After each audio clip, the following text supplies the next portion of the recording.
उम्मीद दोस्तों आप सब लोग बढ़िया होंगे और स्टॉक मार्केट से अच्छा खासा पैसा कमा रहे होंगे। आज 29 अगस्त है और वोडाफोन आइडिया के बारे में बात करते हैं। ये स्टॉक, इसका फ्यूचर क्या होगा? अभी 6 रुपये पर ट्रेड कर रहा है। कई सारे इन्वेस्टर आप में से ऐसे होंगे जो स्टॉक में फंसे हुए होंगे और कई सारे इन्वेस्टर इस स्टॉक में नई एंट्री लेना चाहते होंगे। तो अगर हमें मालूम पड़ जाए कि ये स्टॉक ऊपर जाएगा या नीचे जाएगा तो ये काफ़ी ईजी हो जाता है, लेकिन स्टॉक मार्केट में ऐसा किसी स्टॉक के साथ नहीं होता है। अब मैं ये वीडियो आपके सामने इसीलिए प्रेजेंट कर रहा हूँ क्योंकि इसके कुछ रीज़न हैं। अब वो रीज़न देख के आप भी चौंक जाएंगे, आपको भी सोचना पड़ेगा। अगर आप चैनल पर नए हैं तो चैनल को सब्सक्राइब जरूर कीजिए, वीडियो को लाइक शेयर कर सकते हैं आप, ये आपकी मर्जी है। इसका पी रेशियो देखेंगे तो वो माइनस में। अगर थोड़ा सा इनकम देख लें तो इनकम घटी हुई है, कम नहीं है, माइनस में नहीं है, इनकम घटी हुई है। सितंबर 2020 के क्वार्टर में ये 1.08% उठी हुई थी टोटल इनकम ग्रोथ परसेंट। वहीं दिसंबर 2020 में ये 0.95 रह गई, कम हुई लेकिन उठी हुई है। ठीक है, इस चीज़ को आप पकड़ के रखिए, पहली चीज़। दूसरी चीज़ से होल्डिंग पैटर्न जो मैं आपके साथ शेयर करने जा रहा हूँ, इसमें जो गैम्बलिंग हो रही है, खेल हो रहा है, उस खेल को भी आप समझिए, देखिए। 31 मार्च 2021 के क्वार्टर की तुलना 30 जून 2021 के क्वार्टर से कीजिए।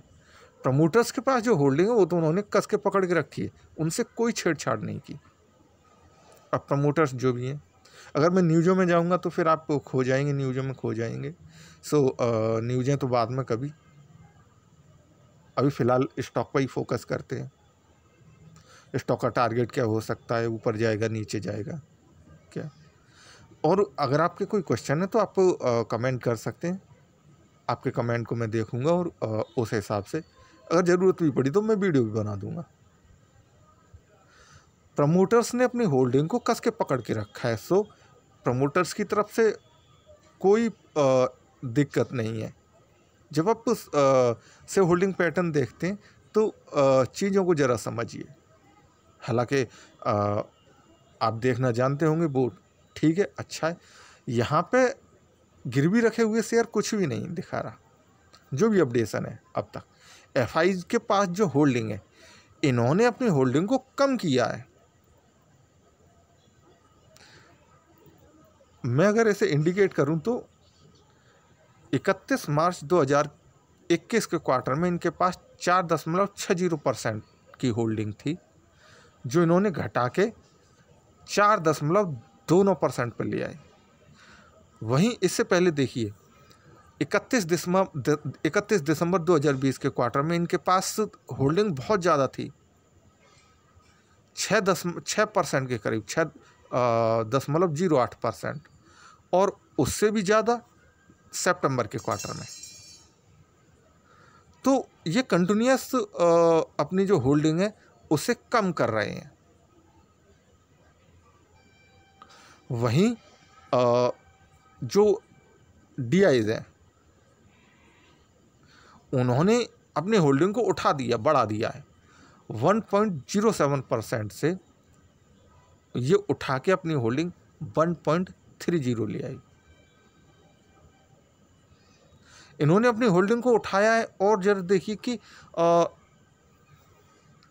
31 दिसंबर 2020 के क्वार्टर में इनके पास जो होल्डिंग थी वो 1.39 थी। सो लगभग बराबर ये होल्डिंग बढ़ा रहे हैं, कंटिन्यूस बढ़ा रहे हैं दिसंबर 2020 से। म्यूचुअल फंड वालों ने भी अपनी होल्डिंग को बढ़ाया है। हालांकि इन्होंने दिसंबर 2020 में घटा लिया था, लगभग 1% की होल्डिंग थी, 0.96% से घटा के ये 0.58% पर ले आए थे 31 मार्च 2021 के क्वार्टर में। लेकिन अभी इन्होंने 0.58% से उठा के 85% कर दिया, 0.85% कर दिया है। सो डीआईज और म्यूचुअल फंड वाले दोनों ही अपनी होल्डिंग बढ़ा रहे हैं, जबकि एफआई अपनी होल्डिंग घटा रहे हैं, और जो अदर्स में रह गए जो भी है, हम जैसे आप जैसे, इन्होंने अपनी होल्डिंग को भी बढ़ाया है, 22.28% से उठा के 22.36% पर ले आए। अब ये देखना बहुत ज़्यादा ज़रूरी है। अब ज़रा समझिए, एफआईज का खेल समझिए। एफआईज कंटिन्यूस अपनी होल्डिंग को घटा रहे हैं स्टॉक से, डीआईज कंटिन्यूस अपनी होल्डिंग को बढ़ा रहे हैं। म्यूचुअल फंड वाले भी पिछले क्वार्टर की तुलना में इस क्वार्टर में उन्होंने बढ़ाया है होल्डिंग को। तो एफआईज और डीआईज दोनों के बीच एक तरह से घमासान हो रहा है, लड़ाई सी छिड़ी हुई है। वो घटा रहे हैं, ये बढ़ा रहे हैं। अब ऐसे में जीत किसकी होगी? जीत उसी की होगी फाइनली जब स्टॉक मूव अप करेगा, भागने लगेगा तेजी के साथ। अब जो भी इंस्टीट्यूशन है, मैं अब उन्हें ब्रीफली तो नहीं बता पाऊंगा, बाद में कभी बताऊंगा।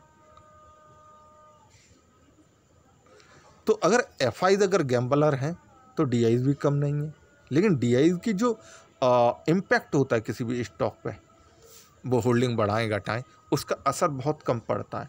एफआईज का जो इम्पैक्ट होता है वो बहुत ज़्यादा पड़ता है। सो स्टॉक में हमें दिख रहा है स्टॉक टूट भी रहा है। अब स्टॉक का टारगेट क्या हो सकता है? स्टॉक के टारगेट क्या हो सकते हैं? ऊपर से स्टॉक टूटा है, कब तक ऊपर उठेगा? सो इसके लिए हमें इसके जो प्राइस एक्शन है उस पर जाना पड़ेगा। अच्छा, प्राइस एक्शन किसी भी स्टॉक का चार्ट पर अगर आप देखते हैं तो वो भी एफआईज जिस तरह से पैसा निकालते हैं स्टॉक नीचे गिरता है, या डीआईज पैसा निकालते हैं स्टॉक नीचे गिरता है, पैसा बढ़ाते हैं स्टॉक ऊपर जाता है। इन चीज़ों पर टिका होता है। अब हम जैसे आप जैसे तो केवल ये है कि उस फ्लो का प्रॉफिट ले पाते हैं और कुछ नहीं। स्टॉक को हिला तो नहीं सकते, लेकिन फ्लो का प्रॉफिट ले पाते हैं। अब हमें वो फ्लो ही जानना है। वीडियो लंबी हो सकती है देखिए, लेकिन मैं छटपुट बात नहीं करूँगा, छोटी मोटी बात नहीं करूँगा, या ये कह दूँगा कि नहीं ये स्टॉक ऐसे होगा या ऐसे होगा। नहीं, ऐसा कुछ नहीं होता स्टॉक मार्केट में। जब तक आप बारीकी नहीं जान जाए, तब तो वोडाफोन आज ले लीजिए, 1 साल बाद ले लीजिए, आपको मालूम रहेगा कि इसकी कीमत कहाँ तक रहेंगी। जिस तरह से मैंने जो यस बैंक है, यस बैंक पे 1 साल पहले वीडियो बनाई थी, तब कहा था, और अब तो उसकी हालत और ख़राब है। तब वो 25 रुपये ट्रेड करता था, अब 10 रुपये करीब है। चलिए मैं इन चीज़ों को रोकता हूँ, मैं इसके प्राइस एक्शन पे आपको लेके जाता हूँ, और इसके जो टारगेट है, अगर डीआईज होल्डिंग बढ़ा रहे हैं तो किन कारणों से बढ़ा रहे हैं? म्यूचुअल फंड वालों ने बढ़ाई है तो कुछ सोच के भी बढ़ाई होगी ना। तो इसके प्राइस एक्शन पे चलते हैं। ये स्टॉक का जनवरी से लेके अब तक का प्राइस मूवमेंट है। जनवरी से लेके अब तक स्टॉक में 50% की गिरावट आ गई। 13.80 का इसका 52 वीक का हाई है जो भी है, और अभी स्टॉक ट्रेड कर रहा है 6 रुपये पे।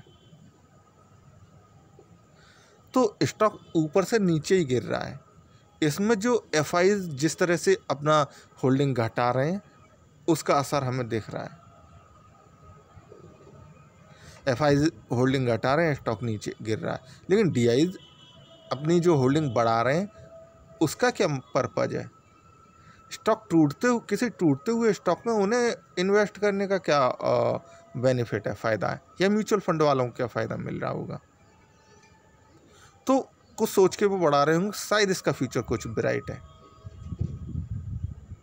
तभी तो वो होल्डिंग बढ़ा रहे होंगे। अब एफआईज को हम बात करें तो वो एक तरह से मैं बोलता हूँ, जिस तरह से आपको भी लगता है, वो गैम्बलर होते हैं।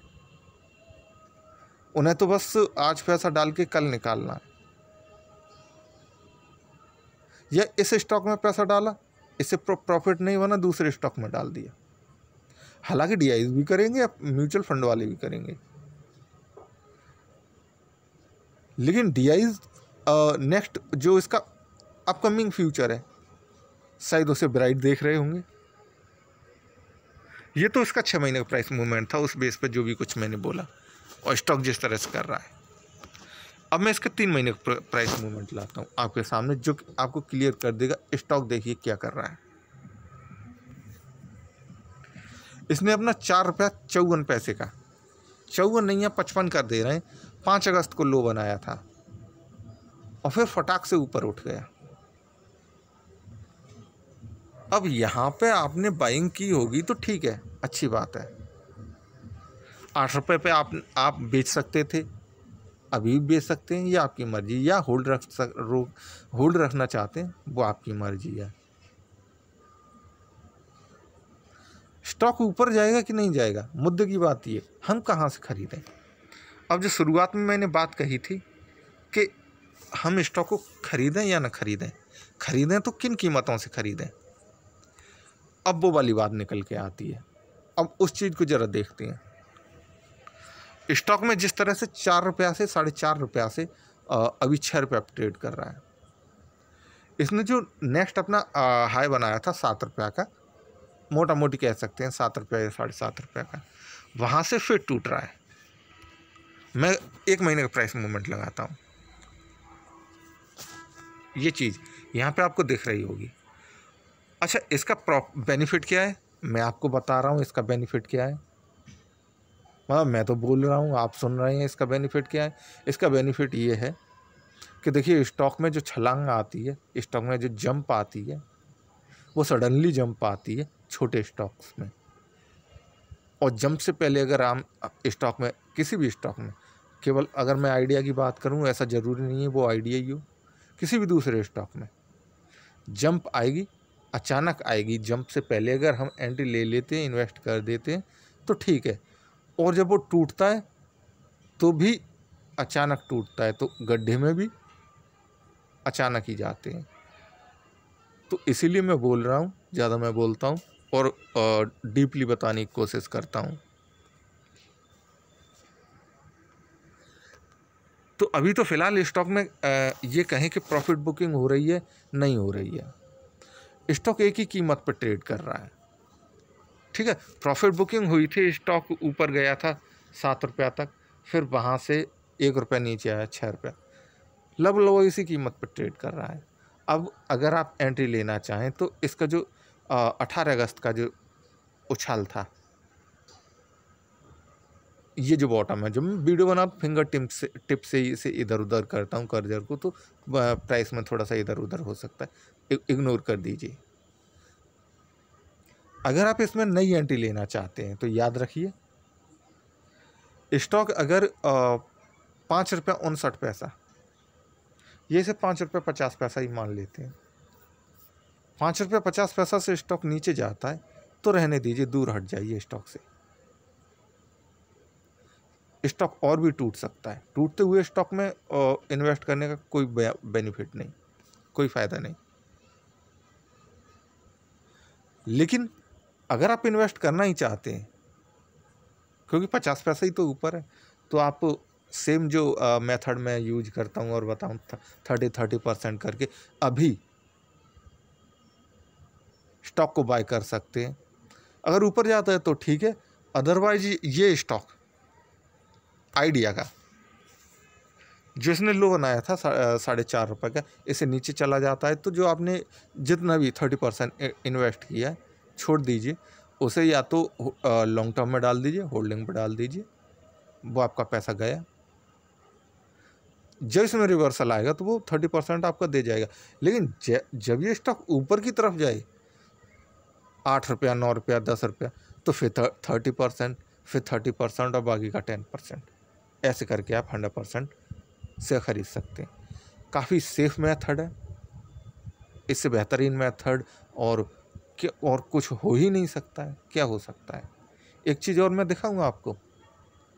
अभी स्टॉक जो ट्रेड कर रहा है, जो इसने लास्ट जंप बनाया था, जंप नहीं कह सकते, स्टॉक टूटा था, टूटने के बाद ऊपर उठा, उसके बिल्कुल टिप पे है। अब यहाँ से या तो स्टॉक ऊपर जाएगा या स्टॉक नीचे जाएगा, दो चीज़ें आप दोनों ही देख लीजिए। कह सकते हैं कि 6 रुपया से स्टॉक नीचे जाएगा या 6 रुपया से ऊपर जाएगा, ये डेड लाइन है, जब मैं वीडियो बनाता हूँ तब ऐसे ही टाइमिंग पे बनाता हूँ जब स्टॉक में कुछ मूवमेंट होने वाला हो। अब स्टॉक का टारगेट देख लेते हैं। इतनी लंबी वीडियो इसीलिए मैंने बनाई कि आप थोड़ा स्टॉक को डीपली समझ लें। अगर नहीं भी समझते हैं तो कोई प्रॉब्लम नहीं है उसमें। आप कॉपी पेंसिल पर टारगेट वगैरह ये लिख सकते हैं, नोट कर सकते हैं, नोट कर लीजिए। 2 रुपया 70 पैसा का इसने स्टॉक ने लो बनाया था 31 मार्च 2020 को। सेम वो कोविड की सिचुएशन थी तब। उसके बाद स्टॉक ने जो अपना हाई बनाया 13 रुपये 80 पैसे जो मैंने बताई दिया आपको, वहाँ से 50% अब लगभग टूट गया। अब जब स्टॉक, एक चीज़ और याद रखिए, छोटे स्टॉक हों 70% ऊपर से अपने हाई से टूट सकते हैं ज़्यादा से ज़्यादा। अब 70% इसका जो भी है कैलकुलेट कर लीजिए आप। 70% से ज़्यादा नहीं टूटेंगे। 70% से अगर ज़्यादा टूटते भी हैं तो वो डाउन ट्रेंड में चले जाते हैं। और मैंने कहा कि छोड़ दीजिए, जैसे कि अभी बताया, छोड़ दीजिए उस तरह से। लेकिन 70% के बाद या 50% या 20% जैसा भी नॉर्मली प्रॉफिट बुकिंग होती है, स्टॉक फिर जंप के साथ ऊपर जाते हैं, तेज़ी के साथ ऊपर जाते हैं।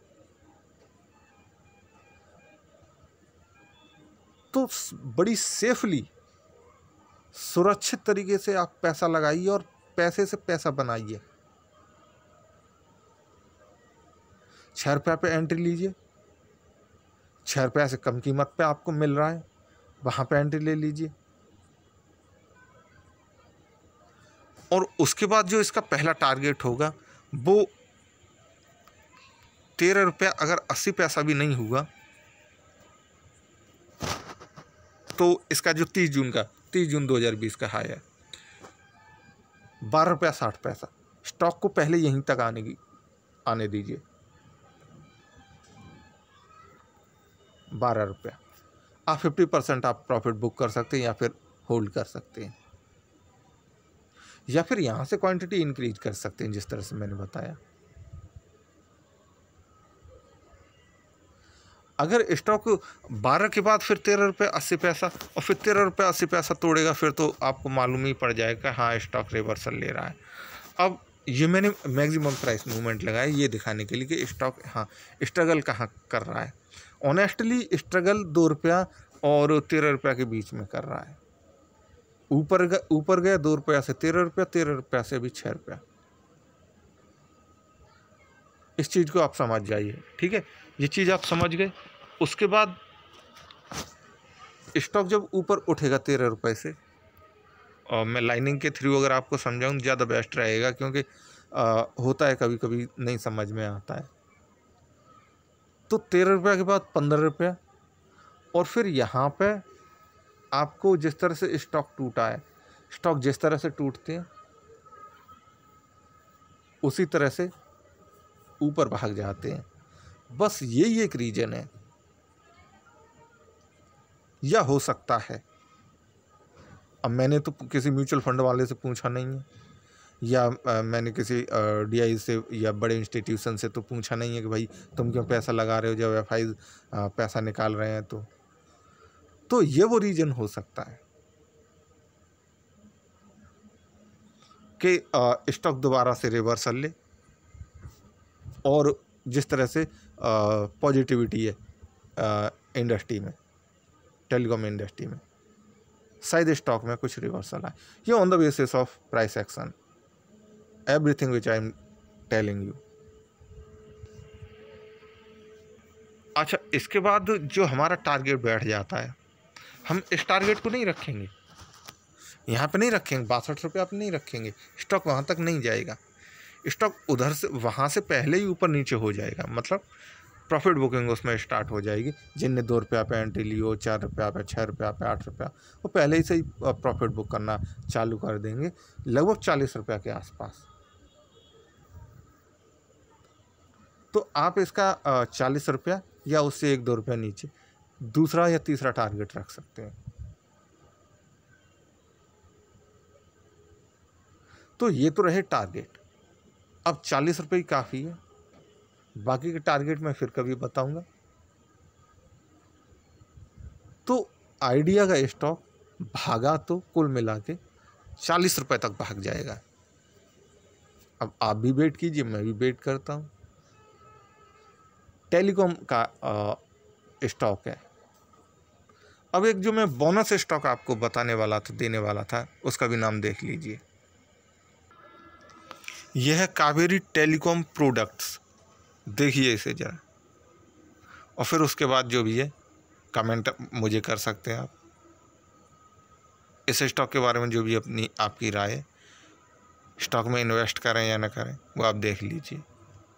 ठीक है, ये आपके लिए एक बोनस स्टॉक था बेहतरीन, जिसमें कि अभी तेजी है। सो वीडियो देखने थैंक यू। अच्छी लगी तो लाइक ज़रूर कीजिए।